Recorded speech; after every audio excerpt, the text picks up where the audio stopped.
Today I'm going to show you how to bleed your brake system without help from anyone. All you need is a handheld vacuum pump, the brake bleeder kit.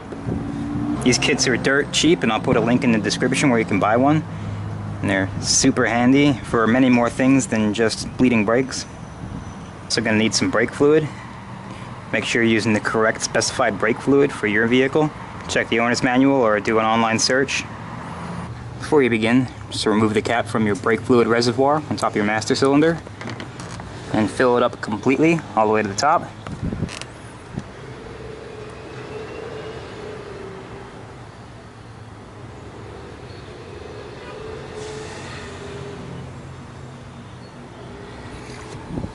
And I just leave the cap off to aid in the vacuum pulling.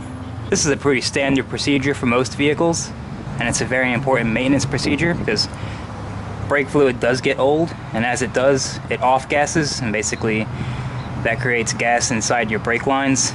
And that gas inside your brake line basically acts like a spring because gas can be compressed whereas liquid cannot be. Ultimately results in a spongy pedal and eventual failure of the brake system because it also releases a bunch of corrosive stuff. So here's how I set up my vacuum pump. Obviously start with the pump, clear plastic tubing to this container here. It's got this cap with these two fittings on it. You'll notice one specifies that it's specifically be connected to the pump, and the other one goes to my little attachment that actually goes to the brake caliper itself. Just do a quick test, hold your finger over the hose and see if you can pull a strong vacuum.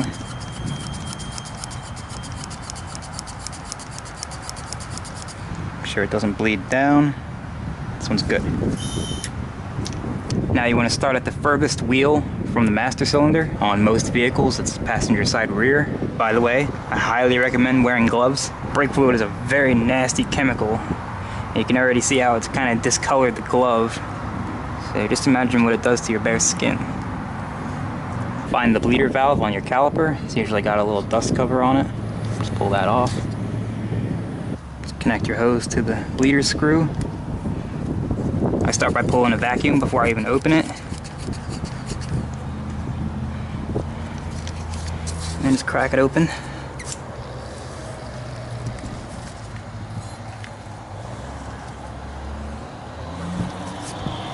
And hold the bottle upright.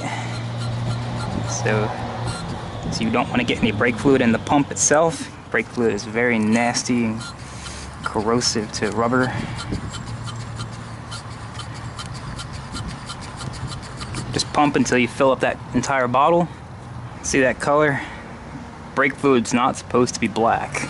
Brake fluid's supposed to be clear.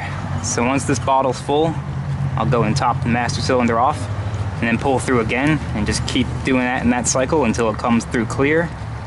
And once it's about that full, I'll turn it off, close the bleeder valve, disconnect the pump, and just empty this out into a container. Make sure that you don't let the master cylinder get completely empty. Otherwise you're just going to pull straight air through it, which completely defeats the purpose. So it took about 6 containers full to reach this clarity. This is about as clear as it's going to get. So now what I like to do is keep a little bit of vacuum pulled on the line while you're turning the bleeder screw closed. It helps minimize any air getting in there.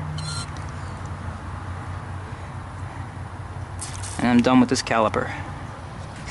So make sure the bleeder screw is tight, but not over tight. And just put a protective cover back on. And do that for the rest of the calipers. Just work your way closer to the master cylinder. So you start at the passenger side rear, go to the driver's side rear, and then go to the passenger side front, and then finally driver's side front.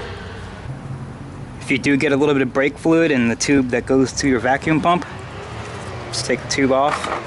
Just put one end of the tube in whatever you're using to catch the brake fluid, and then just spray some brake cleaner through the tube. Doesn't take very much. Getting brake fluid inside this pump is the fastest way to destroy it. It'll eat that little piston seal alive. If you're curious about also having to bleed the ABS pump, just know that for the majority of vehicles, it's not necessary unless you're replacing the ABS pump itself. Most ABS modulators default to the open position, which means any conventional brake bleeding style will work for them. If you still want to run your ABS bleed procedure, you're going to need access to a dealer level scanner, but for the majority of situations, it's simply not necessary. Once you're done bleeding, just make sure your master cylinder reservoir is topped off to the max line. Cap back on, and you are done.